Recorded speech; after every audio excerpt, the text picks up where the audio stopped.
Come on in, guys, and welcome back to the Sit Bench. I'm Matt. And I'm Joe. We're two friends from the Midlands who are absolutely die-hard Survivor fans. We're excited to bring you recaps and banter covering all things reality, TV and strategy happening across the UK. On tonight's episode, we're going to be doing our finale recap for Survivor UK. So make sure you follow us on Twitter, on Instagram, so you can be part of the conversation and help the podcast to grow. So take your seat on the Sit Bench. And let's get started. Nice.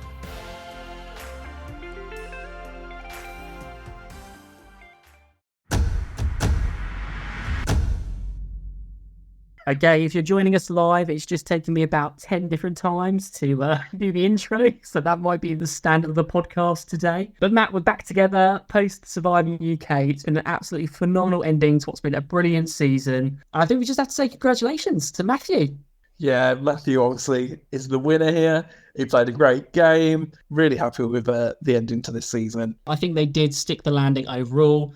I think Matthew is a really great representation for me of what the season's been, and his game to me really epitomises the type of winner that I think there should be in a season one of any reboot. It's really interesting in this cast that we praised as having a really diverse cast and a really great age range. You know, we talked about, didn't we, about that sort of middling age being a lot higher than it is on normal Survivor casts. But it's the youngest player who wins. And actually, we need to check out when his birthday is, because potentially him winning at 21, he could be the youngest Survivor player ever. If his birthday's kind of a line up and when he won, he could have beaten Fabio.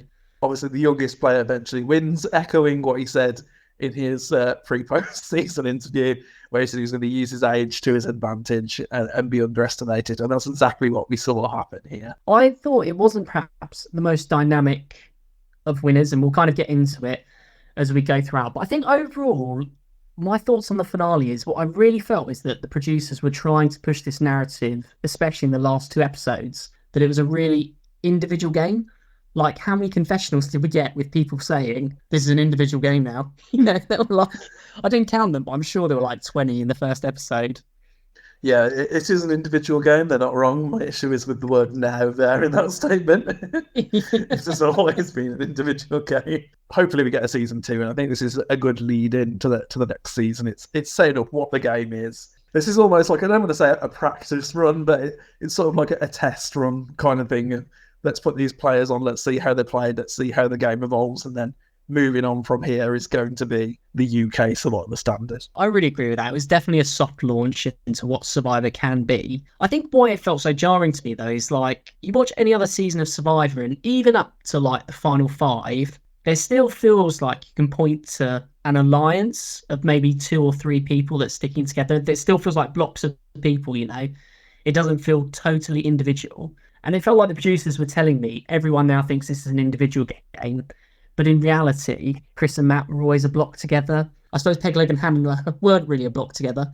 But, you know, it felt like there was maybe more connection than what they were trying to show potentially. I think it would be fair to say that there was Matt and Chris as a block and Peg and Hannah as a block, and then Leilani obviously in the middle of that. We'll talk more about how that turns out, but it's quite interesting how it's not even a case of Leilani being the swing vote there. It kind of turns on Peg Leg herself, which we'll talk about that move later. I think, though, going back to our overall thoughts, the music was good, the tempo was good. Personally, I could have done without the FaceTime home. I don't think that added much into it. I'm going to be pretty scathing, to be honest, when I talk about that half hour of TV. But everyone seemed to be really good sports. You know, perhaps sometimes a little bit too much honesty, a little bit too much openness. You know, they lost the challenge and it was very sort of, you deserve to win, not me. I'm not sure that's something I would have said, but our plan is we really want to spend the episodes going through in depth, thinking about what happened at the final tribal council, what was said, who told the truth, who lied, and really dissecting how the jury voted. So the plan is that we're going to go through episode 15 and 16, maybe less detailed than we normally do. So I think just kind of broader strokes. And then we're probably going to spend a lot of time talking about that final tribal council and everything that happened in it. I think it's quite easy to go through in broader strokes today, considering obviously episode 15 is more of a half episode with an add-on. Okay, well, you've teased this already. Episode 15 starts off, and the first really impactful thing is this whole segment where they're calling home. And if you haven't seen the episode, the setup essentially is that one person is chosen by the tribe to go. They're then told that they have a chance to speak to their loved ones, and they can choose between 15, 10, 5, 3, or 1 minutes. And in a very sort of corny sort of coin slot system that they had to place in before being able to FaceTime home. Thoughts on this, Matt? And, you know, we teased at the end of the last episode, but you're not a big loved one visit guy. I wouldn't say I'm not a big loved one visit guy, but I certainly don't want it to take up the majority of the episode. I didn't really have a problem with the FaceTime setup here. I quite liked the coin thing. At least it added a little bit more drama to it. It did feel a little bit I'm a celebrity, though. It did feel a bit totally out of place. Yeah, I don't have any problem with anything we had here. I just think this section was just way too long again. I'm surprised that you like the coin thing. I thought that was ridiculous. Like, to me, it added no drama. No one at the final five is like spiting someone and saying you get 1 minute. I guess it's kind of the wrong drama for what we're looking for, isn't it? It's like we don't want personal drama, we want game drama, which is not really what this creates. I don't think it also started off particularly on the right note, giving us Hannah first. Hannah, who's not had a video montage throughout the season. Spoiler alert, she's not going to get one. But also, I had no connection to her story, to her family. And so starting with her, it kind of felt pretty flat, carried on pretty flat throughout to me. And I just didn't like the same with the letters from home. It just didn't feel earned. Usually in that sort of family visit, they see them all, there's that embrace, and then they have to kind of win a challenge to spend some more time with them. So it has that feeling of, extra juice in the challenge, but also feels earned for the cast. Yeah, I would agree, especially with Hannah's thing there about us not really knowing her story, so this not carrying much weight. And I do think that's similar for a lot of the people that are left. I would say, barring maybe Leilani, because obviously we've had that breadcrumbs before about her son, and that's kind of been a little bit of a story throughout the season. So I would agree with that, and I do think if we'd have got Hannah's backstory, it would have added more to it. I also think that having people go out to the island would have made it a more of a thing. I don't know. A lot of them, they spoke to their loved one, and then it ended, and they were like, yes, that was what I needed. The idea of the loved one thing is to sort of not break the contestants, but it's to sort of splinter this game, an outside game relationship that's going on in their heads. It's to kind of throw them a bit, to kind of mix things up. I don't think this really does this, to be honest, especially with basically the strategy was, let's give Leilani the longest time, and then Chris and Matt would just be like, yeah, we'll take the small time, whatever, it's fine. And that was the right emotional thing to do. It was the right thing for them to do as people. And it was always what was going to happen. What was Chris going to say? Oh, actually, guys, I really feel like I need the 15 minutes and you can spend 1 minute talking to your kids. No one's doing that. I like what you said, though, about if the family were there on the beach, I think this does feel really different, because I think you feel more of those embraces, you see more of the emotion, and we don't see 10 different shots of people being out of focus on an iPad. There was lots of, I think because they had that weird screen that pulled up, people couldn't really see where their face was supposed to be, so there were lots of chests and boobs. So someone tweeted that Chris spent the entire minute of his conversation with half his head cut off. Yeah. I think that's one thing we can maybe tweak going into season 2, just to make it just a little bit better. We've got the money to bring out a deep fat fryer to do fish and chips. Yeah, let's spend a little bit of our money on some plane tickets for some family to come out there in next season. And I do think as well, the letters were more emotional than the FaceTime. I was annoyed at the letters, and I thought it was too early on in the season, but for me that still had more substance than the FaceTime did. I don't think it even helps anyone. When we can move into the immunity challenge, I really like that sometimes with family there, they're sort of sat on the sidelines, and it's usually for an endurance challenge, isn't it? It feels gritty and it feels intense. Leilani said this was just kind of the motivation that she needed. Yeah. I'm not sure it was.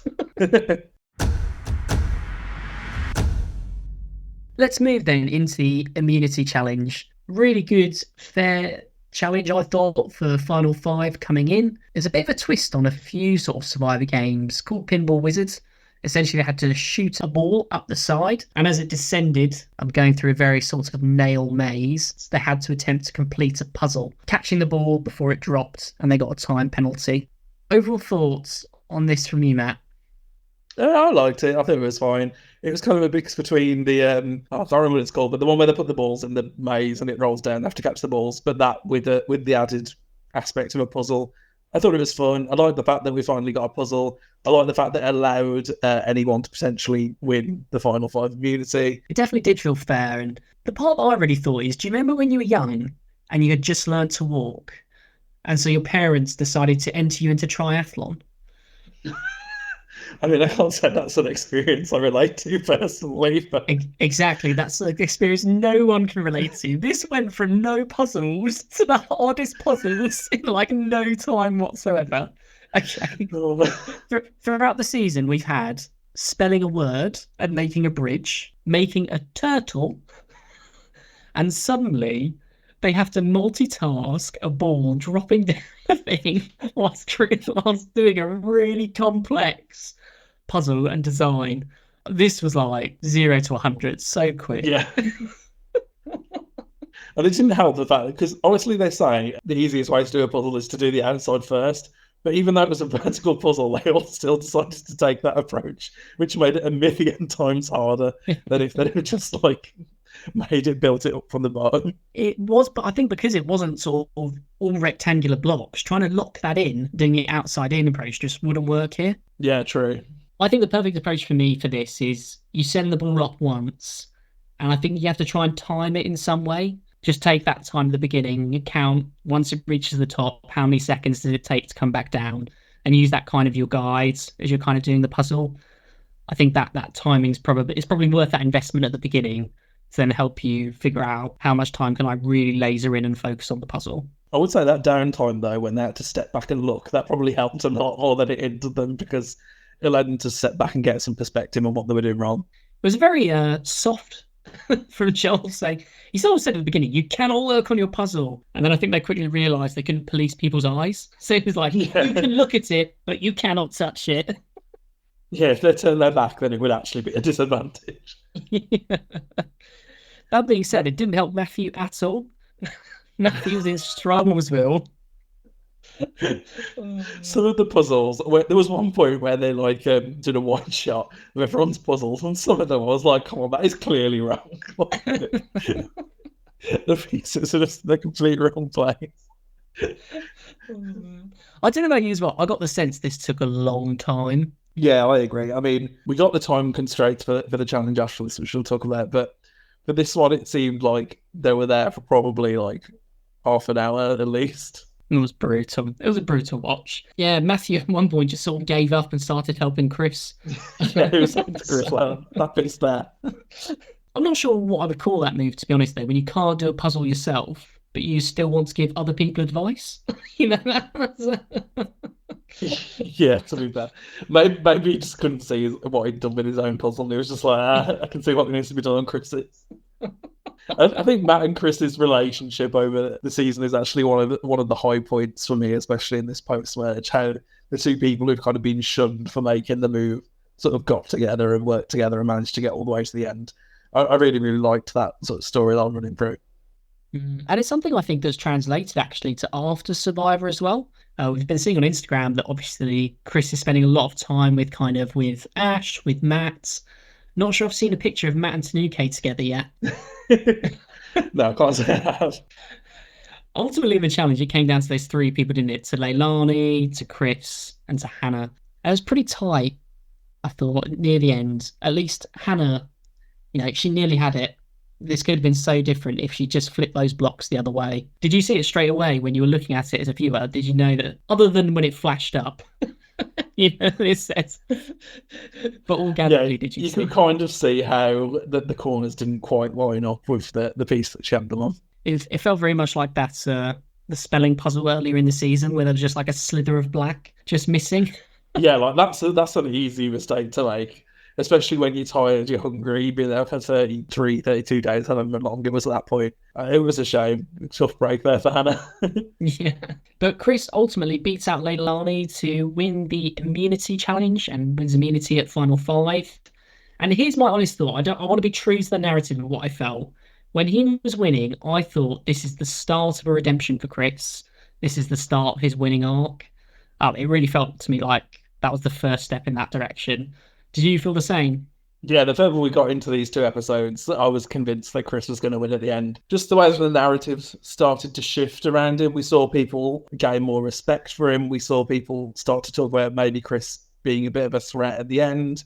So I was really sure that they'd missed their shot to take out Chris. He was going to win his way to the end. And I was very surprised at the end when he didn't manage to pull it out, but we'll talk about that later on. Yeah. Well, let's get into the scramble and kind of the tribal council. And again, we'll just go through it in broad strokes. Everyone is being pretty elusive in the scramble. There's an interesting conversation between Pegleg and Chris, where Pegleg pretty much says, if I'm on the jury, Hannah gets my votes. Yeah. Straight saying to Chris, I will not vote for you. And I thought he was almost trying to double bluff him in a way. Obviously, we find out that Pegleg is in trouble here. Hannah decides that she needs to turn on Pegleg to get rid of him. We discussed last week in our cast capital how that was the right move for Hannah. She needed to get rid of Peg, otherwise she didn't really stand a chance of winning. We also see Pegleg trying to get the target onto Matthew, which we also said was the correct move for Pegleg to make because he needs to get rid of Matthew, the other likeable person there. So I was pretty impressed with how everyone chose to play this round. So I want to point out, Pegleg says, I haven't trusted Leilani since day one. And I'm thinking, so he saw her on the barge and he was like, nah, she can't be trusted. The relationship was never going to work. I was going to say the music choice was like an orchestral version of I'm a survivor, I'm not going to give.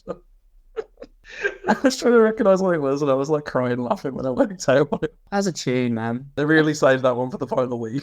They'll be covering it out too early. If you didn't know by now, this show is about survival. Yes. The music choice was impressive, but it wasn't half as impressive as when we got to Tribal Council and I saw Nathan's cut. That barber in Jury Villa is amazing. Nathan looked so fresh. And in contrast, I love the fact that Lawrence had kept his survivor beard. It was so jarring in contrast to everyone else. Being like clean shaven, and then that's Lawrence like, yes, reffing the beard. Like, we've seen some major glow-ups from the jury. You know, like each week they come in, it's been like mind-blowing. And I've forgotten they look like that. But Nathan more than anyone, wow. And the jury as a whole felt pretty revealing. That was one of my big takeaways from episode 15. As much as the jury is supposed to be trying to remain neutral, you know, with exception to kind of Lee's slip up, this jury really wears how they feel on their sleeves. Yeah, you can read their faces. You know what they're thinking at all times. They come in and Pegleg's talking about how, you know, he's made big moves in the game and how he feels like that's going to be helpful to him. And Doug is giving him a thumbs up. Yeah. Doing great. It doesn't get more revealing than a jury member openly giving a thumbs up from the bench. And also what I also found interesting was Pegleg says at the tribal that he would vote for Chris if he could, which we know is not true because earlier in the episode he was talking about wanting Matty gone. So I thought that was an interesting potential play to the jury now. Yeah, well, I'm not even sure if that was a play. I think that was a real just like, screw you, Chris, on the way out. Because if he had any hope, so for Pegleg to vote out Matty, he obviously would assume that Hannah is voting with him. Yeah. He must know that Leilani is not going to vote Matty, because that's one of the things that she's committed to throughout the season, to never putting his name down. Yeah. And so really, he's hoping that Chris votes with them. If the one person that you're hoping is going to vote with you, you say, you're next. You know, any chance you had, it goes on the window. Yeah, that's a good point, to be fair. Also, when Pegleg does vote Matty, it's the funniest voting confession ever, where he just goes, Matty! Holds up the parchment. It was made to feel a little bit like it was kind of unclear and unsure. I thought the editing sort of did this job of everyone was giving woolly answers. No one really saw where it was. But in the end, it was really clear-cut 4-1 votes. Obviously, Pegleg voted for Matthew. Everyone else voted for Pegleg. And Pegleg is voted out and becomes the next member of our jury. Ultimately, do you think this was the right choice? Yeah, absolutely. And as you said, it was a clear-cut vote. I think even though they tried to put some confusion in there, we saw from earlier confessionals in the episode that everyone was pretty much good for Pegleg. So I think it was a foregone conclusion, and it's the correct choice. Pegleg was obviously someone, as we said, if he gets to the end, he's going to win. He's always going to have that respect. He's a really nice person, and he's well liked. He's an inspiring person. He was going to sweep that final jury, and you have to get rid of him when you can. I agree. He was the big threat to win. The only hesitation is we know that Matt's going to go on to win the season. This was probably the moment where they had the numbers. Don't think everyone else saw it that way, unfortunately. But I also think Matt probably would have lost to Pegleg. So I think it's kind of damned if you do, damned if you don't. From what we saw from the next episode, obviously, as well, it seems like Hannah's obviously this huge social favourite of the jury, and she's going to win if she gets to the end, no matter what, even though we weren't shown any of that.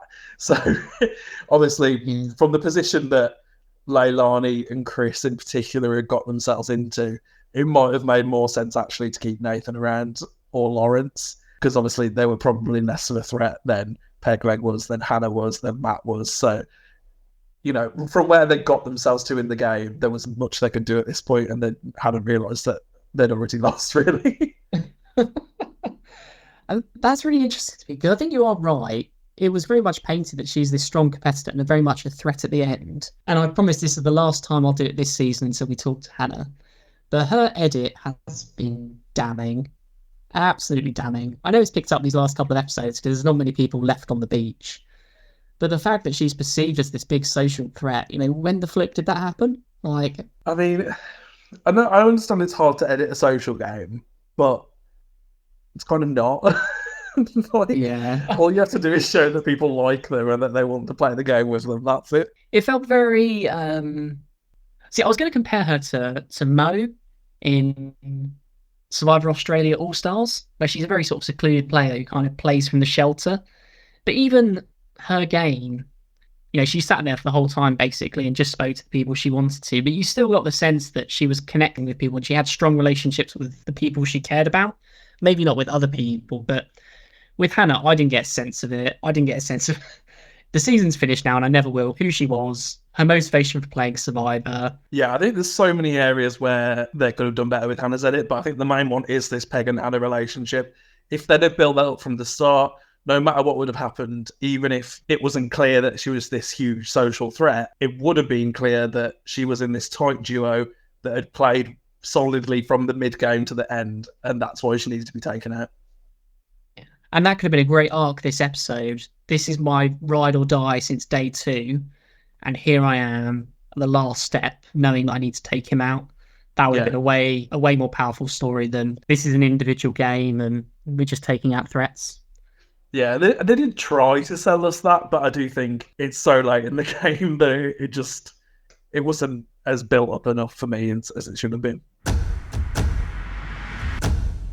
Let's move then into episode 16, and we start off with a friendship that feels pretty dull at this point, with Matt and Leilani on the beach. And I thought this was just like a comedy relief moment to begin with, when Leilani's talking to him, Matthew's solely focused on the spider, until I rewatched and I realised what Leilani was saying and just how stupid it was. Yeah, Leilani's saying here, they were the only two who kept their word from start to finish, which is obviously really awkward because obviously Matt hasn't kept his word from start to finish. Not even close.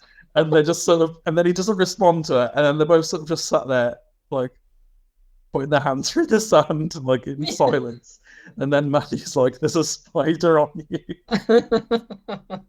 I feel like this is one of those moments where Leilani was just, like, chatting crap, basically. She was trying to blow steam off his ass a bit. Just be like, oh yeah, you know, she wants to make sure they're tied to get to the end game together.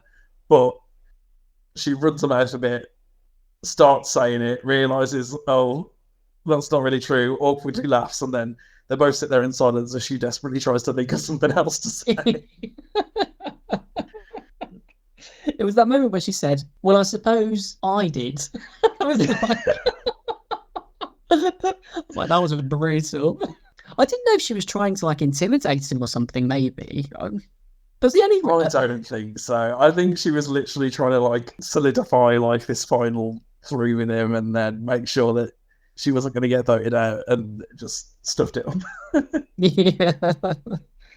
Either way, it sets her on edge. Matthew's talking to Hannah. And then we get the crowning moment of the season so far, with Chris coming in and saying, "Pick a hand behind my back." In one hand, he has a stick. In the other hand, tree mail, baby. Yeah. Chris treats out this tree mail like he's Roly Mo from the Finballs. He's like, "Are you all sitting comfortably? Let's begin." He fucking reads it and he's like full on reading out a story. It's so funny. The Shakespearean training kicked in hard. What I loved is Leilani's reaction to tree mail has mirrored mine throughout this entire season. Where she's like, "Oh, it's tree mail. Oh, we get that every day." There's no excitement whatsoever. Something I won't miss from Survivor UK. But it takes us really nicely into the final immunity challenge of Survivor UK. And we called it in the pre-season Hand on the Hired Idol. Or at least a variation of it. Yeah, they renamed it here, Hand on the Idol, because they don't want unnecessary eroticism in their show. That's why it's on at 9 o'clock. Yeah. What did you think about this revamp? Because they certainly made it a little bit harder. Yeah, so this is really similar to Australian Survivor All-Stars Final Challenge. And so Australia, obviously, they've done a few versions of this. So in their first reboot season, season 3, or Australian Survivor 2016, obviously they just had it really straight. 2 feet on a peg, one hand on the idol at all times. If anything leaves those 3 points, then you're done. In 2017, the variation was we're going to do it at night time. So a bit colder, a little bit wetter. And then in Australian Survivor All-Stars, they had a really similar thing. So again, feet on the pegs, one hand on the idol, and one hand tethered to like a rope or a handle that's kind of pushing you back. But the big difference there was that they were doing that in like really, really shallow water. So at some points, the waves would like crash in and they would like completely cover their feet, and like the pegs were like really, really slippery and stuff. So it kind of had that vibe to me, that kind of, you know, having one hand on the idol, one hand being pulled back. But this is a really brutal challenge, and I really loved it. Yeah, it was fantastic. I just thought having that ring and having to be like bent over in a really uncomfortable position was like made it much harder. I think obviously they didn't want their challenge to go on for 24 hours. That's probably the main reason why they decided to make it a little bit harder. But this challenge still runs for a long time here. I must admit, this is one of my bugbears with it. If we're doing an endurance challenge, especially the final challenge, I would rather just go for it. We're going to get into it later, but I didn't like that they kind of mixed it up at the end and changed the basic premise of what the challenge was. It stopped being like balance and endurance, became more strength related. Let's just keep going. They're not going to last, are they? Like 12 hours plus. So I just think, just let them go normally. Let's just do this until one of them really fairly drops, and it's all mental. I thought it was mad that Joel announced that only Chris out of the final 4 had actually won immunity up until this point. Oh, geez. Yeah. That's pretty crazy. When Joel says, "If you're missing peg leg today, it's not the challenge for you," because I'll be saying the word peg a lot. Thanks, Joel. That's really what we're thinking about right now. Yeah. The other really off-putting part is, did you see those immunity symbols were back on the idol they were holding? You know, in the immunity log, it had like that weird golden tarantula stroke Egyptian symbol. Those were back on the idol. There were 4 of them screwed into those wooden poles. I did not... Wait, was the idol the actual tree with the idol in it? Yeah, there were 4 trees with golden things screwed into it. It was really tacky. They've got to make a work out of those Amazon metal slices that are 50p a K. They paid for Prime to get them to the Dominican Republic. It's good to confirm, though, that this was not just like a random thing. This was a planned choice. Because we thought they'd broken the real immunity log and they just had to like DIY it. But no, they had 5 of these stashed on the island. This was a planned a planned design. Is it good to know that it was a planned design? They also couldn't leave the jolly moments out of the immunity challenge because as it starts, pretty soon in, Chris reaches that point and he pees himself. Matt, how old were you when you last wet yourself? I feel like that's unfair to Chris, probably. I mean, in Chris's defence, I've never had to stand for 6 hours in one place without moving. So, what I thought was really funny is how he was looking to production. Yeah, you could really see that he's looking at someone off camera. It's like, can I get down? Can I not get down? Oh, sorry, it's happened. I was half expecting the BBC to zoom in, like genuinely. Yeah, I thought we were going to get a wet crotch shot. But hey, that's commitment to the game, you know. It is. And I don't blame him because he didn't need it, so... Yeah. If you gotta go, you gotta go. We're about 2 hours into the challenge. Joel calls out. We get a close-in shot of Hannah, and then Joel calls out that she's taken her hand off the idol. So on first watch, I believed this. I believed that she had. I've rewatched that scene multiple times, and I genuinely can't see a moment where her finger is not on the idol in some way. See, I swear I remember that her hand lifting off it. I think it's one of those Darth Vader, I am your father moments. Before, like a, what's it called now? Why can't I think what it's called? That's so annoying. Yeah, but one of those moments where you're convinced in your brain that's what has happened. But genuinely, you might have to check this for me. Maybe this will be something we put out. I couldn't see in that shot, and maybe she did take a hand off and they just didn't get the shot, but I couldn't see in that shot a moment where, like, something wasn't connected. I'm not saying that they... What, did you think it was her thumb then? No, I think it was her finger, her index and her middle finger. I think at all points were, like, touching it. It could have been a different shot, and they just showed that one because they didn't get the real thing, but... You know, she wasn't complaining. I think she definitely did take her hand off the idol, but I'm just not sure that was the exact moment it happens. Around 3 hours in, Matthew steps down. And interested in your take on this, Matt, did he wobble and fall, like Joel said, or do you think he stepped down because he was too tired? I mean, I think he probably wobbled and fell. Maybe if your body just, like, gives in, you just sort of drop. But I don't think anyone's like, yeah, I've kind of had enough now, I'm just going to step down at this point, because when you're that close to the end, you know, why would you do that? Yeah, you want it. And then we get to the next pivotal point where we hit the 5 hour mark, and Joel changes the rules now. He says instead of standing with both the legs on the peg, you can now stand with one leg on the peg, the other leg in the air, and we'll continue the challenge. I personally didn't like this. I've said it already. I would much rather just let them go. And if they go for 12 hours, you know, bring out some chairs and blankets for everyone else. I think let's do it. Let's go whole hog. Yeah. I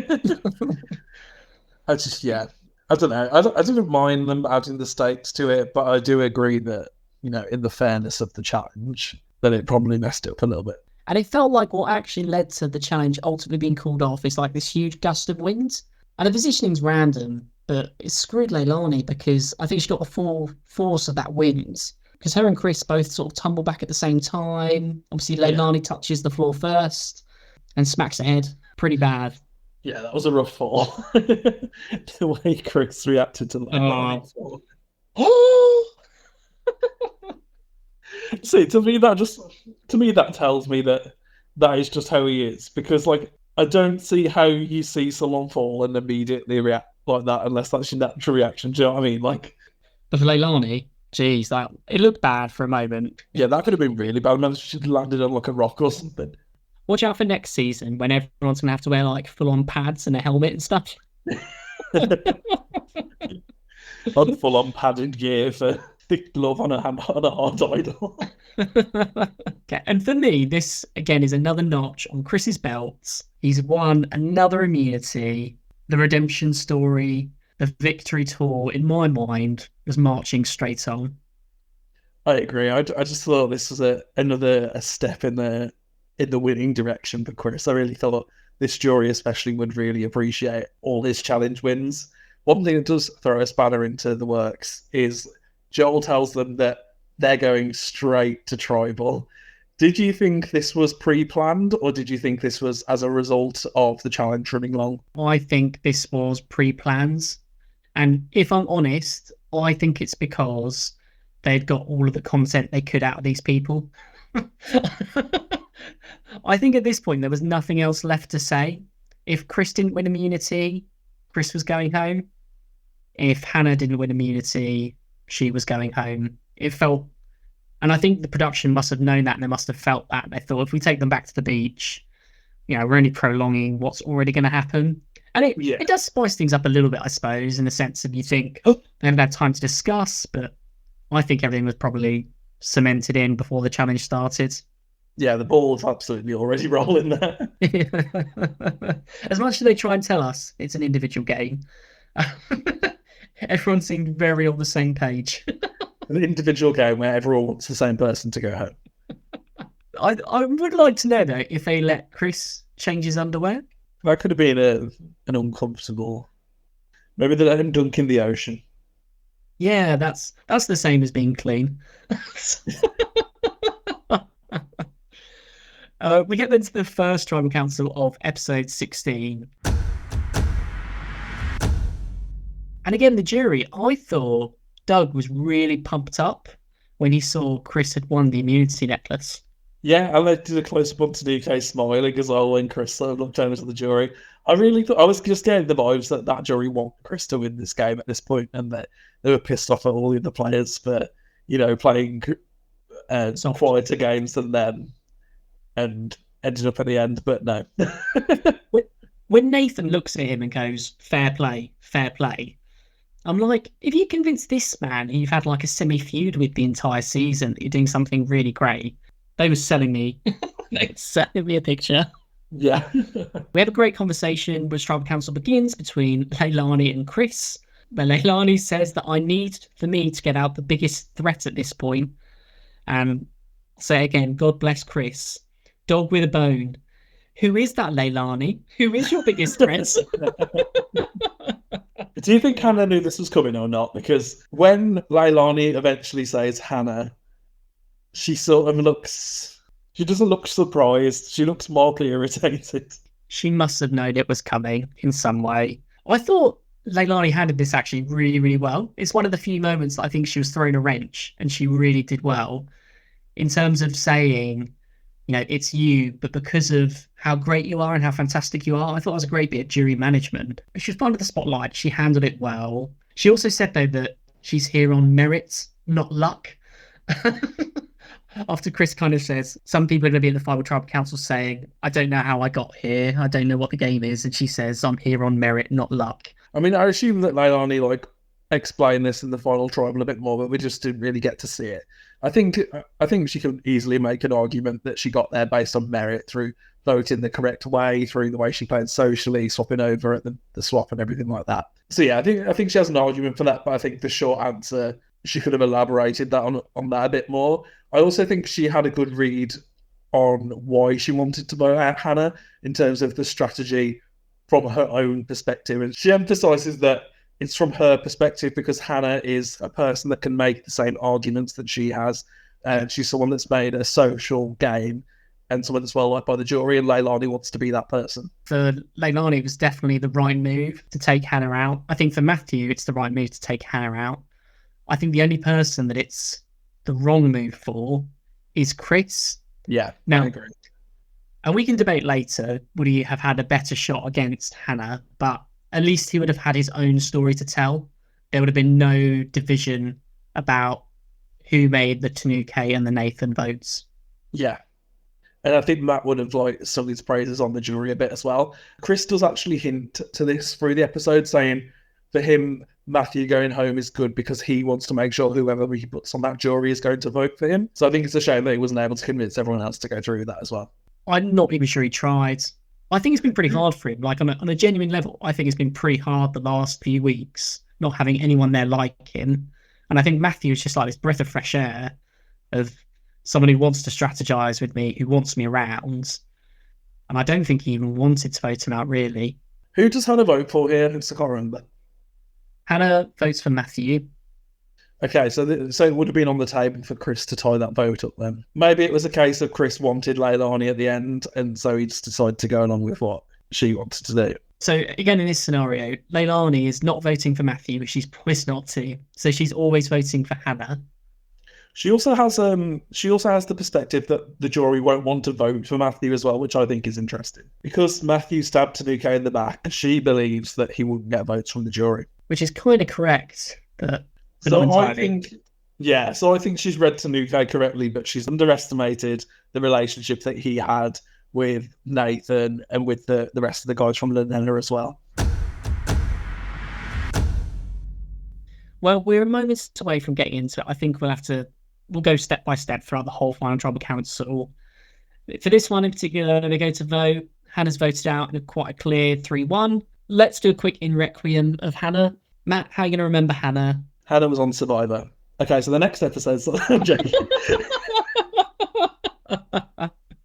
No, in all seriousness, Hannah will be remembered as the person who gets shunned by the edit this season. She was clearly a massive threat to win. She was clearly going to win with that jury. So it's a massive shame that she didn't really get an edit onto the season. What I did see in terms of her strategy later in the game, I really did like. I thought she played it well. There was some earlier game where she wasn't really keen on playing the game, so I'm glad she learned and evolved with the game there. But yeah, that's all I've got to say about Hannah, really, unfortunately. Matt, I think you summed it up well. I have nothing more to add or take away, so that feels good to me. Actually, I will add one thing. I don't think Hannah's getting an invite back. Yeah, I would probably agree with that, just based on her edit, and, you know, she never really had a chance. Yeah.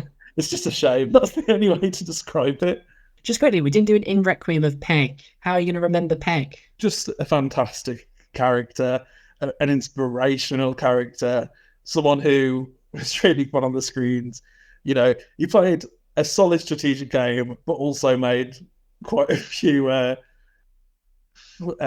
funny social mishaps, I'll say, you know, when he was quite direct to a few people. And that made great television. So, you know, I think Peg was a great character. And I think as well, we don't often get older male representation who are actually there to play the game, win the challenges, you know, don't care, will do whatever they want to do. And I think that was really refreshing to see as well. He's passed some huge milestones. He's the only amputee to win an individual immunity challenge across all of the Survivor franchises.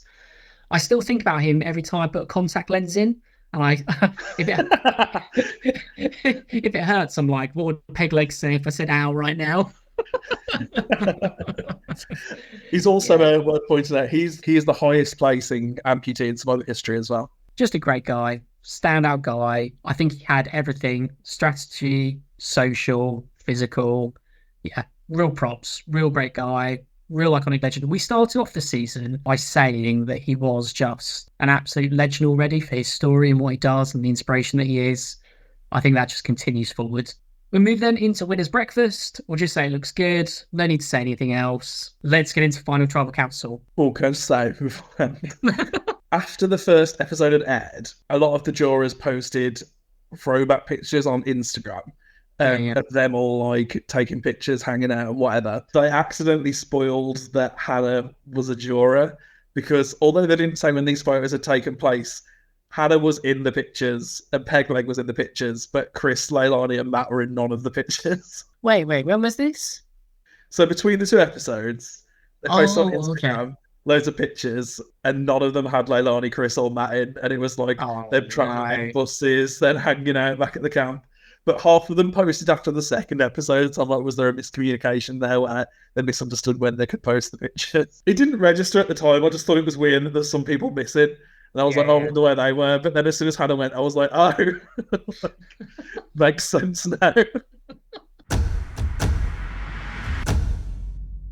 We get into Final Tribal Council. The jurors walk in. Everyone's looking fly. Everyone's looking great. You can tell everyone's pumped up for this. Joel explains basically how Final Tribal Councils work, that everyone will make a pitch, will then have an opportunity from the jury to ask questions and to clarify anything. Joel also says the jury that has been silent up to this point. I was pointing at my TV screen. No, he hasn't. Lee said something. Incorrect. But I think this is the way we wanted it to happen. We wanted it to be pitches and then sort of individual questions. I know it wasn't perfect. It wasn't people getting up and just asking one question, but it wasn't the free-for-all that we see on US Survivor. Yeah, this is the original jury format and the best jury format. The jury was looking fire as well. It was lovely that they all dressed up. Yeah, I was really pleased with the overall layout of this tribal, definitely. Well, this is the really fun part then in Final Tribal Council. We're going to go into a lot of detail here and back and forth, and it's going to be messy. We're going to jump around a bit, and we're not apologising for that. Let's start with opening statements. Okay, so Chris's opening statement is that he doubted himself from the beginning. He wanted to form organic relationships and friendships. When Tribe Swap happened, he threw a challenge. He neglects to mention that it didn't work, but he tells everyone, I want to throw a challenge to save Doug or Peg, or he was willing to go. There was tribe conflict when he told people about it. He had a heavy target on his back that he used as motivation. He was wanted throughout the rest of the season. He's won 3 immunity challenges. That was Chris's opening statement. So the main thing I took from his opening statement is that I really, really liked how he explained the throwing the challenge thing, because although, yeah, it didn't work, that was the springboard for all of the negativity and all of the exclusion that occurred for Chris. So I really liked how he spun that as to, yeah, I threw the challenge to try and get rid of Tanuke, but actually I was doing that to try and keep Doug and Pegleg safe and in the game. And I think that appeals to Lee, it appeals to Doug, it appeals to Pegleg, it appeals to Hannah. He's trying to get those Lynetta votes there, and the Lynetta group do make up the majority of the jury. So I thought it was a very smart thing to focus in on that, to try and sort of change the perception of himself from this selfish player to actually someone who was trying to do something to keep his allies in the game. And I think, I don't know, I just felt like he was right in everything he said. I think he was unfairly excluded, especially from what we'd seen. Obviously, he did have the issues with Lee there, but that felt like the only actual personal conflict there was whatsoever in the game, bar like things that were more to do with like strategy, little bits of bickering, that kind of thing. Well, I thought of the 3, his pitch was the strongest for me, and the music as well told me that it was really good because he had this inspirational music playing on the background. I think he did leave out key parts of his story. So what I would have loved for him to have mentioned is how he won the extra votes at the auction, but how he also found another advantage that led to him having the immunity idol. I think that would have been really good. He left out that he used the immunity idol correctly to save himself at that vote. And the big thing is, and it felt like everybody missed this, but Chris missed the opportunity to take ownership about flipping Matthew and getting out Tanuke. If it's going to be part of your story, you need it to be there in your opening statement and start off like that, start off strong. Yeah, that happens a little bit later when, I can't remember whose question it is, I think it's Nathan's question to Chris. But yeah, I agree. I don't know if it was potentially edited out to explain a little more why he didn't win, because obviously they can only fit so much in Final Tribal into the show. We know the Final Tribal can often run for hours. If it did go as we saw it, I was really shocked that he did allow Matty to claim the Tanuke move, because actually watching back on the episode, it's very much Chris's move. He's the one that plants the seeds in Matt's mind to get rid of Tanuke. He's the one that's trying to flip Matty to try and get Lynetta the numbers back. The entire way through, actually, he's trying to help Lynetta win, but he keeps getting shut down by them. So, yeah, if he did let Matty take that, it kind of felt a bit defeatist. Let's go to Matthew's opening statement, because Matthew's was even worse. I thought it was the worst of the 3, if I'm honest. I agree. He said that he wanted to let people think he was naive, but he put his game head on to make big decisions and got Tanuke and Nathan, and then he adapted to an individual game. Like we joked about last season, that 16th of December will become men. That's exactly the line Matthew used. I have now become a man through this game. I thought this was the worst one, and this felt to me very much like a 21-year-old trying to talk to grown-ups. Yeah, I think the fact that he is young actually helps, because he's making the right points, but he's not elaborating on them that well. Obviously, again, could have been cut, but from what we saw, it felt like he was just listing things, and I think his charm and the relationships that he built up actually supported him from throughout the game, rather than what he was actually saying supporting him at Final Tribal Council. And it's someone I think that if he was more of a fan and had seen a few more tribal councils, he would have known to explain his thought process a little bit more in terms of what went into those decisions and what his motivation was and how hard it was for him. I thought it was very underwhelming, though, overall. And it really hit home to me. If we take out the Tanuke move and the Nathan move, genuinely, what did he do in the game? Apart from maybe being a bit more active part of the Calaton Alliance, I don't think there's anything else he could have pointed to say, this was my social move or my strategic move. Or he can point to his social game as a whole, which I think was good.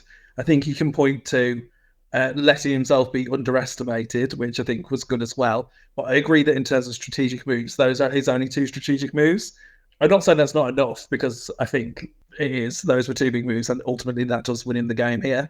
But I agree that he was falling back more on his relationships and less about his moves than Chris was, where it was all about the moves and less about relationships. I also thought, I wrote down that the way they edited Matt's statement as well, which I think is what felt like the weakest, they sort of cut in shots of the jury looking a bit annoyed.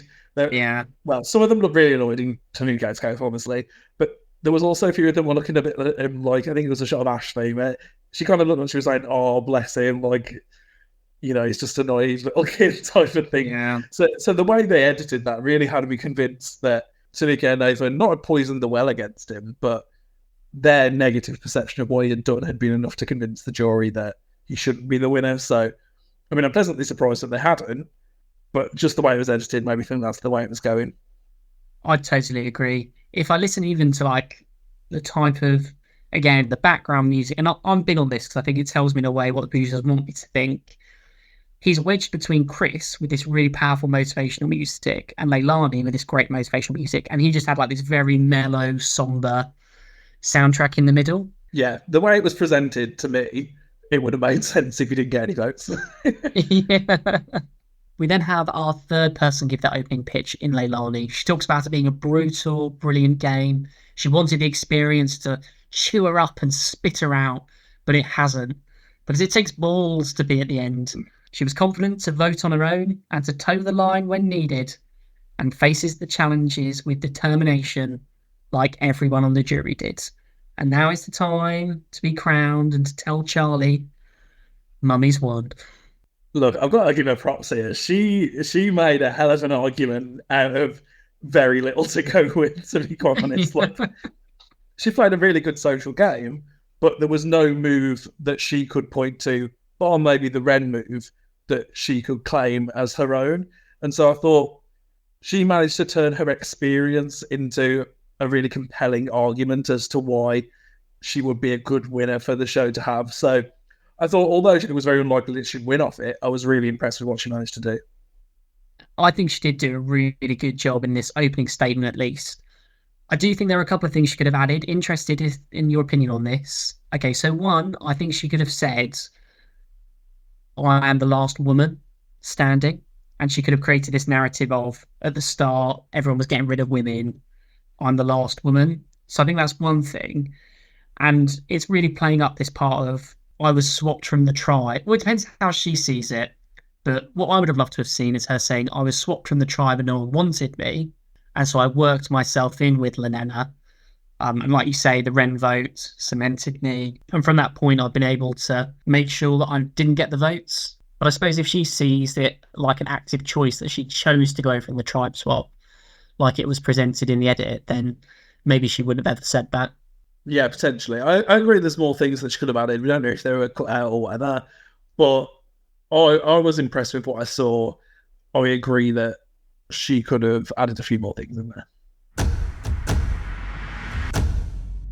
We then go to questions from the jury. And when did Tanuke start working in a salt mine? Spoiler alert, she is bitter, man. Wow. To be fair, like, she was definitely bitter. I don't think she... I think she kept herself in line with how she asked a question. I think she was firm but fair. And I think when you're a bitter juror, it's really hard to do that. So I was pleased that she managed to sort of pose her question in a way that she'd be able to get strategic answers rather than, you know how some jurors make a statement, they're like, you said this, you're not, and then the person tries to answer back and they're like, no, I'm talking. Like, I thought Tanuka was fair in her question, but I agree that she was definitely bitter towards Matthew. My personal opinion on bitter jurors is that they have a right to be bitter, but if there's a larger number of bitter jurors, then it does cause problems for the show. But seeing as when it's just one bitter juror, I'm fine with it personally. So I'm going to have to completely disagree with you. I think she's bitter without cause here. Okay, you can't... So one off, her question is in no way fair. Her question was, I always thought I was a good judge of character. At what point did you stop believing integrity couldn't get you the whole way?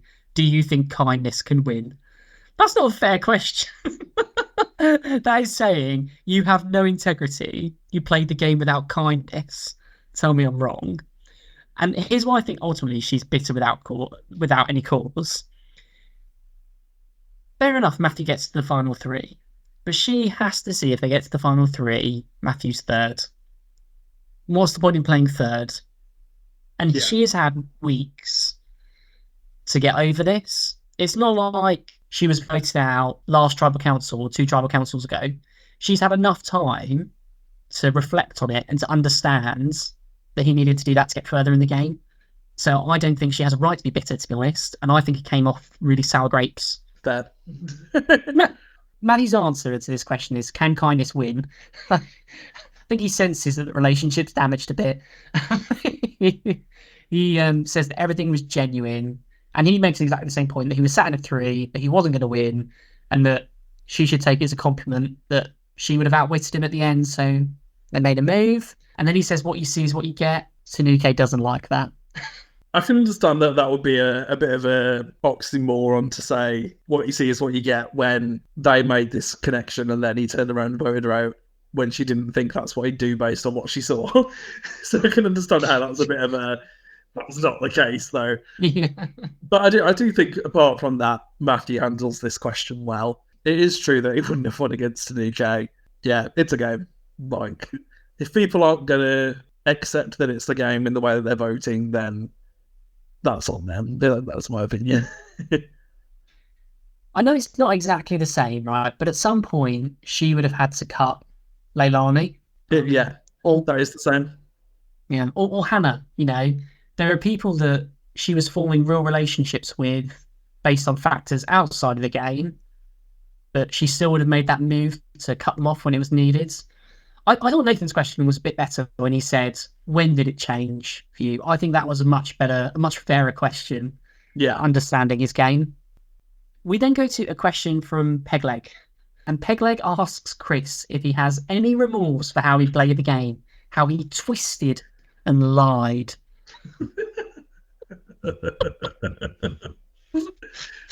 I just think Chris must have been playing like a wild ass game that we didn't get to see, because did he really twist and lie? Like, I don't really think he... I mean, honestly, he said, I'm not voting for you, and then voted for someone, but everyone else did that as well. I don't see how Chris twisted and lied any more than anyone else did. I totally agree. Like I say, we must have not seen something. This was really crazy, I thought. I think in terms of personality, Peg and Chris are oil and water as well. Like, they're not people that would choose to hang around with people like them. Like, it's very much a case of they were never going to get on. Chris, on some level, betrayed Pegleg, and that was just never going to fix itself. The thing is, right, I do go back to kind of like the moves they've made together. They were both voting the same way for Tanuka. They voted the same way for Lawrence, the same way for Nathan. I think a lot of those votes were definitely out of necessity, though, is the thing I'd say. Like, if Pegleg and Chris don't take out Tanuka, like, they're going home next. And then you've got Lawrence, who's an easy person to take out. You've got to keep taking out those colours on numbers. And then Nathan's just a big threat, and everyone can see that. So, but why is it okay for Pegleg to do it out of necessity, but not Chris for necessity? well, exactly. I'm not arguing that it is at all.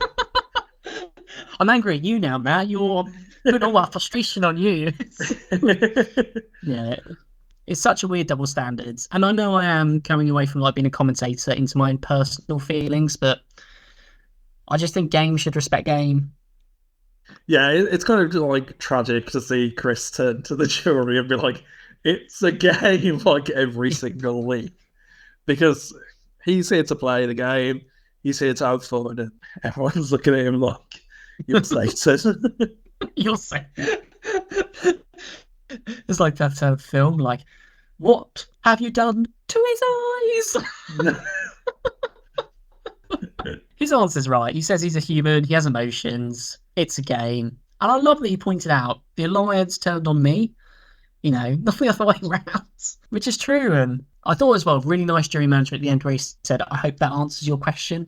I just thought that was a nice sort of callback. So I've heard your question, here's my response. I thought that was good. It was just a good way to communicate. All right, let's go then to Nathan's question. He says that the sole survivor should be someone who's strategic. And he asks Leilani why she feels that someone who's been on essentially the bench the whole game should be the winner. Jeez, shots fired.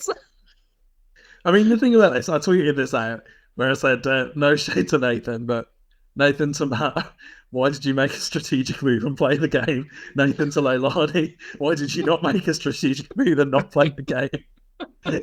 Like, what do they want from these people? I didn't mind it from Nathan. I'm glad someone called it out. I think it needed to be said, and I think he puts it in a very mild way, to be honest. Leilani's response, though, will go down as one of the most crazy things that's been ever said in the tribal council, that she's proud of the things that she did and that she realised when the switch flipped in her head that she needed to do more. Nathan asked, when did that switch flip? She said, that was last week. Yeah. Right.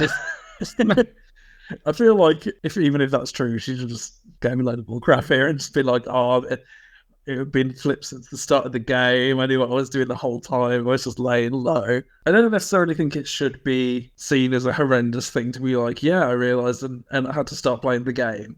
But when you're trying to make an argument for why we should win, saying that you only started playing like in the last week of the game is not the best look for the jury. She had 110% confidence when she said it as well. Like, she was going to say that and everyone was going to be like, whoa, you did, didn't you? It was this week. I think she probably would have not said that, but she knew that her whole argument and her only winning argument was surrounding honesty and loyalty, and against these two in particular. So I think she just stuck to that and hope for the best. Again, calling out double standards, though, she's essentially said exactly what Matthew has said, except she didn't vote out Tanuke and Nathan. Yeah. Because essentially they've both done nothing for the first portion of the game, and then quite late into the merge, they've decided, well, Matthew has. I don't think Leilani ever really did, if I'm honest, but she's claiming my switch has flipped. I recognise it's a game now. I mean, I think that's probably true. I just think she was never in a position to be able to make any moves, and it was just too late at that point. Yeah. If she jumps on at the Nathan or Tanuke vote, she gets no credit for those. I don't know. If anything, she'd look worse. Well, we double down on this question from Lawrence. He asks Leilani, why are you not a goat? And it's sad that Lawrence's best moments have come on the jury. Where was this Lawrence the entire season? I think this shows as well that there was more going on with Lawrence than what we were shown, because clearly if he knows the term goat, he's a fan of the show on some level. And so I think we could kind of see with why he was trying to do sneaky under the radar type of stuff, that he was playing hard, but he just wasn't in a position to be able to do anything. So I like the fact that Lawrence calls out some over terminology here. So he asks Leilani to say, why is she not a goat? And then what specific moves did she do in the last week? This is what Leilani says. She talks about the final challenge, standing up there for 5 hours. And that proves that she was not the GOAT. And she also points specifically to her move. I'm not going to be able to finish this. She points to her move of bringing Matt and Chris to the final tribal council. She says, I congratulate myself on that one. I actually like this. I thought, you know what? You're going to have to come out and swing for the fences. make the biggest statement you can. And I think there is an aspect of truth to it, and that is the final three that she wanted for strategic reasons. There's definitely an aspect that we saw throughout the episode that she did want to both Peg and Hannah out so that she could get to this final three. But I just think in no way was she in a power position throughout any of that. And so to the jury, it's hard to say, yes, Leilani picked this final three when she only realistically had a third of the say in it. It's that. I think, if she'd won that final immunity challenge, I think it would have been a different story. But yeah, then she could have full on said, I won at the end so that I could pick this. I just thought this was really, really awkward. And it did portray, I think, how everyone sees her, and we've been hoping for the last few episodes that something crazy would happen. We laid out a bonkers scenario that would need to happen, but for her to win, but this was not the one. I think, did we say that she needs to go with the end of with Chris and Matt or Chris and Hannah? I can't remember. I do think her best shot was Chris and Hannah. I do see the understanding in the answer that she gave about why she wanted to get rid of Hannah to get there herself and why they'd have similar arguments. I do understand that. But I think it was just going down to a massive misread on what the jury thought about that. Well, I think as well, though, she could say, I recognise I was the swing vote and led conversations. It doesn't have to be true. Okay, like what you say at Tribal Council does not have to be the truth. But she should lie. If she doesn't have a move better than I brought these two, she should create a false narrative of being a swing vote and influencing people. But also I think she undersold herself socially. I think maybe because, they might have shown it, they might have just not shown it, or maybe Nathan's question about the winner needing to be strategic could have put her off saying it. But I think she undersold her social game and how she had relationships with everyone getting to the end. We didn't really hear her bring that up. We then go to Ash's question. I say Ash, it's kind of an Ash Lee question, but Ash asks Chris to recap what's happened with the male alliance. So definitely kind of solidifying that nothing has been cleared up whilst at Ponderosa. I like this because I thought Ash was like giving him a cheeky leading question here, being like, this is what the jury need to know. This is what you need to tell them. 100%. Yeah, she definitely teed him up for a home run here. I think he misses it slightly. He says they were bros at the start, but after they clashed, when some of the girls didn't agree with how he was acting, that's when the male alliance was formed. And then Lee just kind of jumps in and says, you're being indirect and you're lying because I didn't say anything like that. I feel like he said the words all male alliance at Final Tribal. Like, I don't know how he can sit there and say this was never a thing. It's when he said, as a human being, you don't have good morals. This was too far. Like, everyone knows that he's lying at this point. And when I say he's lying, I'm saying Lee. I know he doesn't think he's lying, but he is. Oh yeah, what you're saying was categorically untrue.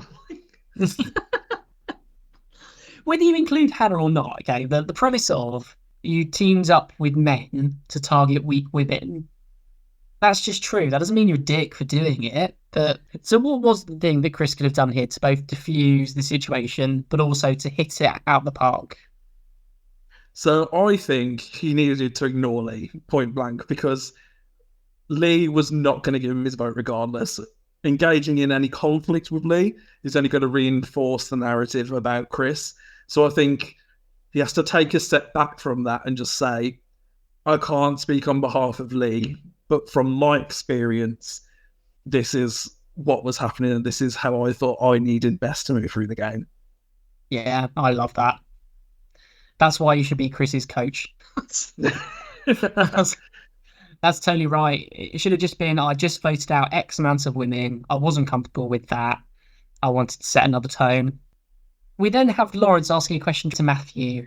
Are you the puppet or the puppet master? And actually, let's just combine this as well, because Doug afterwards is going to ask the question. It's a very crucial question. I think, again, trying to hint Chris here. Did you get in Matty's head? What did you think of their responses to these questions and this kind of how they did or didn't claim ownership over voting out Tanuka and Nathan? I mean, again, the edit was kind of baffling. Like, the way Matt was answering and the way the jury was reacting seemed to me like they thought that Matt was the puppet here. Yeah. So like maybe they did think that, or maybe that switched when Chris wasn't able to take ownership for the Tanuki move, and then they thought, do you know what, that was Matt's move? Like, it's very wonky, and I don't think we're going to get any clear answer on this until we talk to the players, because we don't know what was cut out here. But either Chris did argue it but wasn't successful, or he just didn't argue it, and maybe it does come down to the relationship that Matt and Chris had built. Maybe Chris just felt like, the jury hate me, I'm not going to get it, I'll let Matt claim ownership of that move. Maybe he was worried that Leilani might win over Matt, I don't know, but to me, from what we were shown, it did feel like Chris backed down. And there's no one point that says, this was the 100k mistake, but this was a pretty big contributing factor. I think there were probably a lot of flexible people. We'll run through them around who we think could have flexed in, but a lot of people were waiting to hear that. I think what Chris said is, yes, I did influence him kind of, but he's his own person. And what Matthew said is, I don't think any one person could take credit for that move. And so in the absence of someone really saying this was mine, they just defaulted to the other things they knew about them when they went to go pick a winner. I don't know. If Chris says at this point, you're right. If he says, this was all me, and I would love to say I took him on the reward challenge specifically to tell them, I really think he's got more votes at the end. Yeah, it's frustrating because it was 100% Chris's move. Chris built that from start to finish, and it's a shame to see it end in this way where he's unable to claim that crowning move. We then go to the votes. We get 1 vote Leilani, 1 vote Chris, 2 votes Matt. At this point, I turned to my wife and I said, here comes the Chris avalanche. I was just shocked in general that anyone voted for anyone except Chris. I mean, like, I think the first vote's Matt. I thought, oh, maybe that was, Nathan or me, potentially. Yeah. And then I thought the rest would be Chris. Like, we saw the Leilani one, and I was like, oh, and then they showed Tanuki, and I was like, okay, that's Tanuki's vote, that makes sense.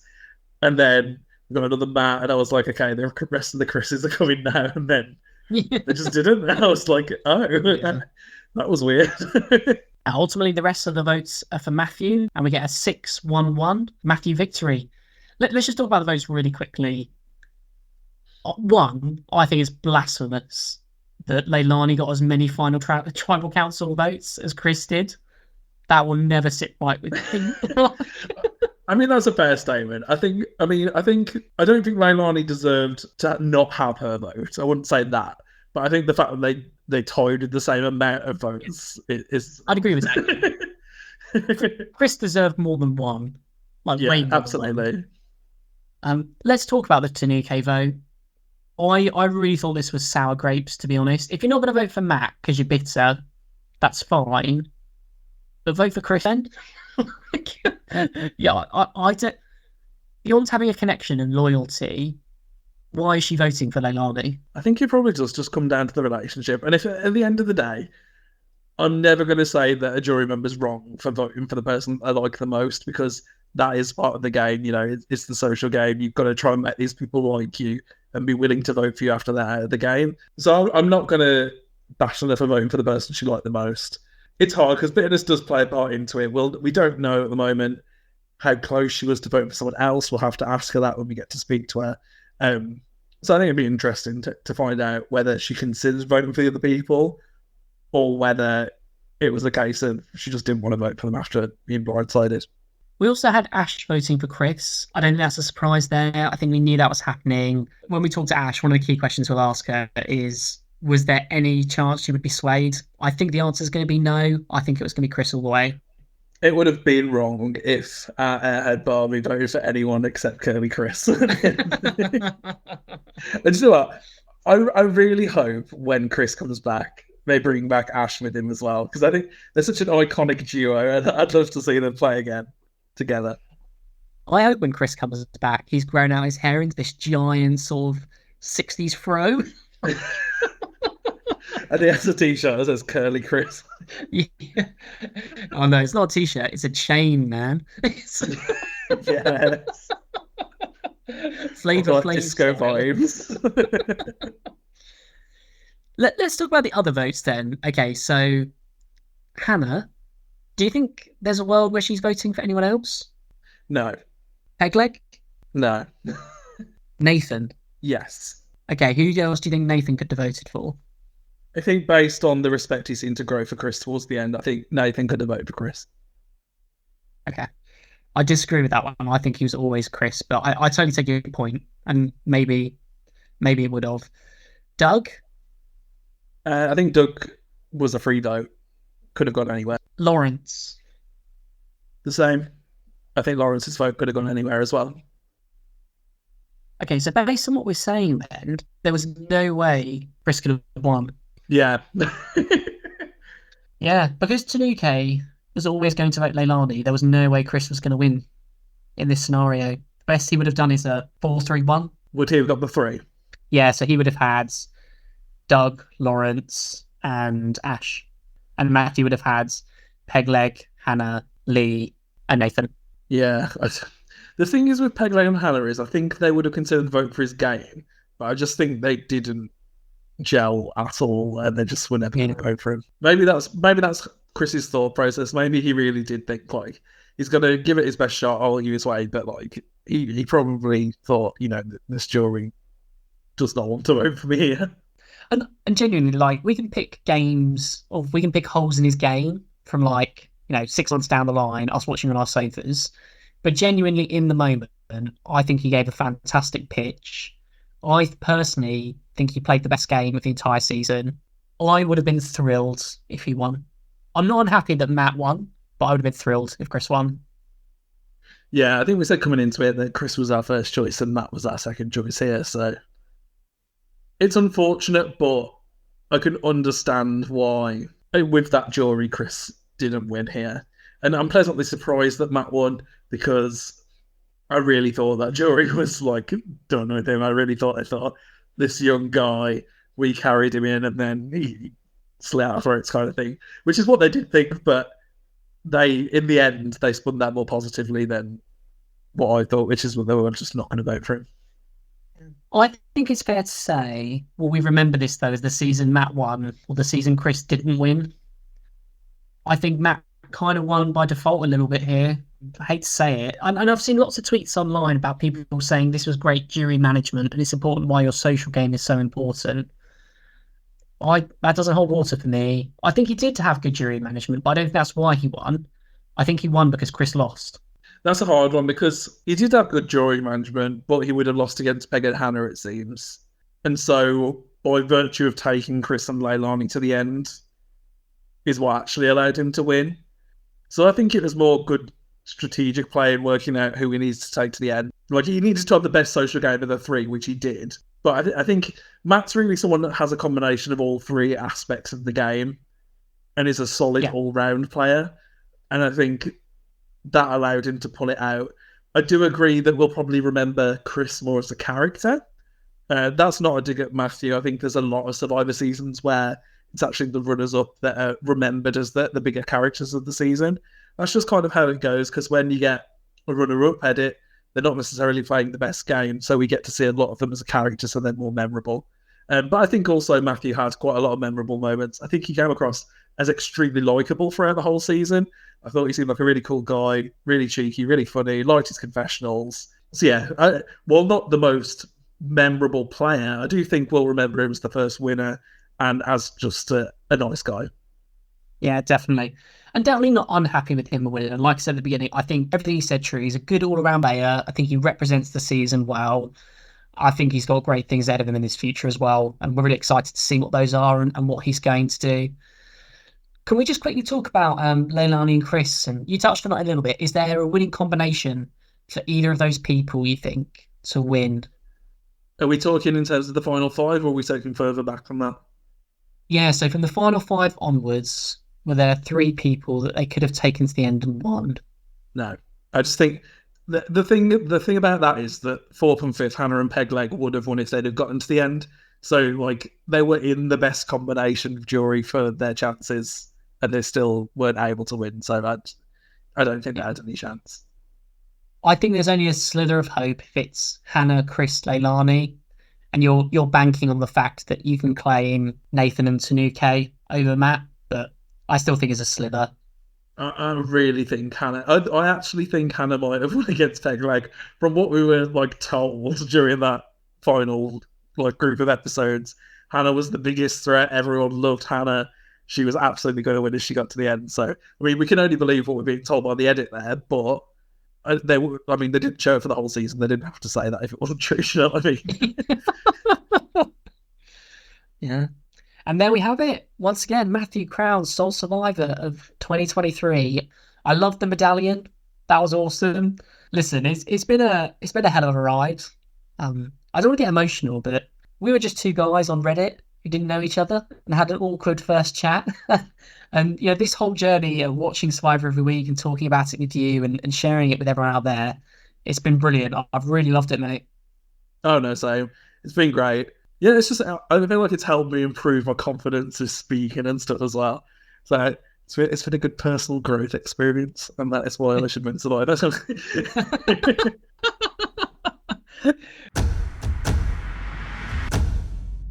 Okay, let's do some final thoughts. Okay, no season 2 yet. What's that about? I don't think that's surprising to anyone. I've seen quite a few people online saying this, and what I think probably is true is that they're going to wait to see if people watch the series on iPlayer as a whole, potentially over Christmas.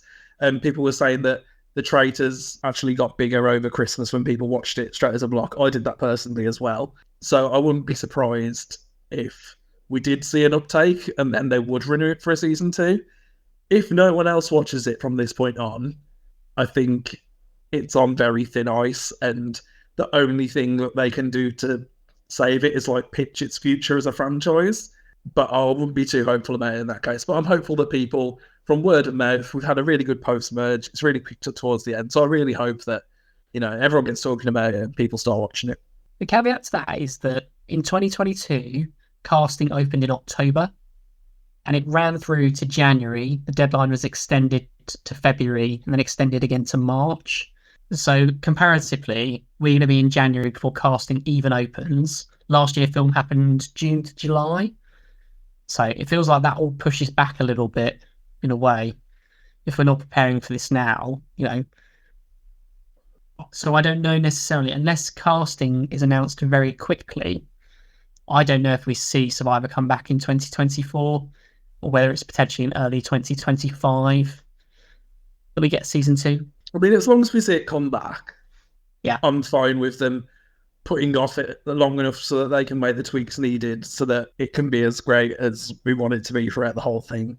So, and I hope if it comes back for a season 2, I have a lot of faith in it to be really, really, really good through the whole duration. My honest thought is I think it does get renewed. I think it moves to, I've seen this a lot online as well, but I think there's some weight in this. I think it moves to BBC 3 and becomes a midweek show rather than a primetime Saturday, Sunday night one. They're not going to spend that much money on a show and put it on BBC 3. That's my honest opinion. Did it need to have 30 million spent on it? I haven't seen the budget, but... Yeah, I don't understand how they spent that much on the show. Not going to lie. Not when you've got an iPad phoning people, phoning home. I feel like that has to be part of sort of clearing the space, setting up the camps. So, if it's all set up so that they can go back to Dominican Republic and film again, I would assume that cost would be halved. And so that's more appealing to be renewed at that point. So if that is the case, that would probably help out its chances. On the pod, we like to make fun of people and we're a bit, sometimes we're dicks, sometimes we're just funny. But,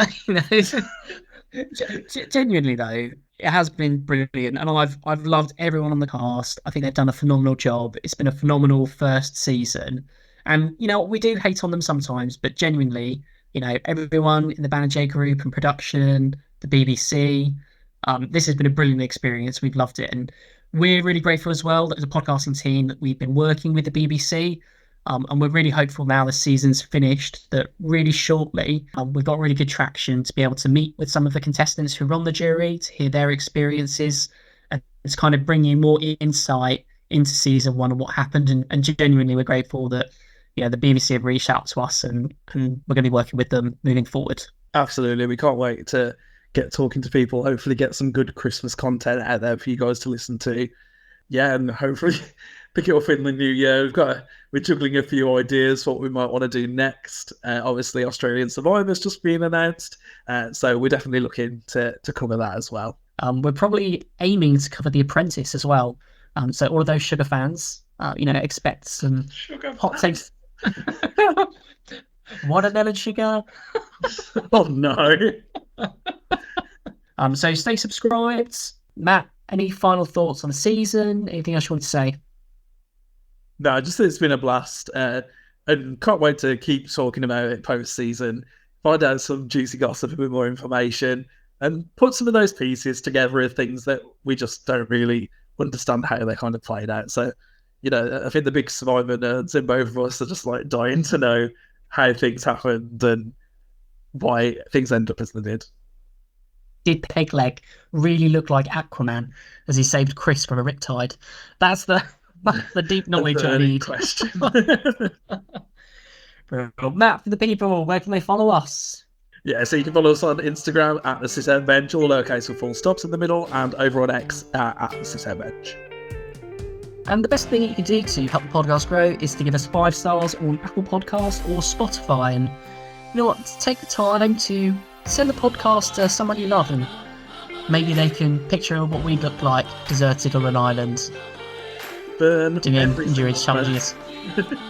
Burn every single episode of the podcast to a CD, wrap it up, and give it to your parents for Christmas. That is this year. I think that would class as an illegal download. I'd like to do royalties before people start putting us in CDs. But really, that's everything. See you next time, guys. See you next time, guys. Bye.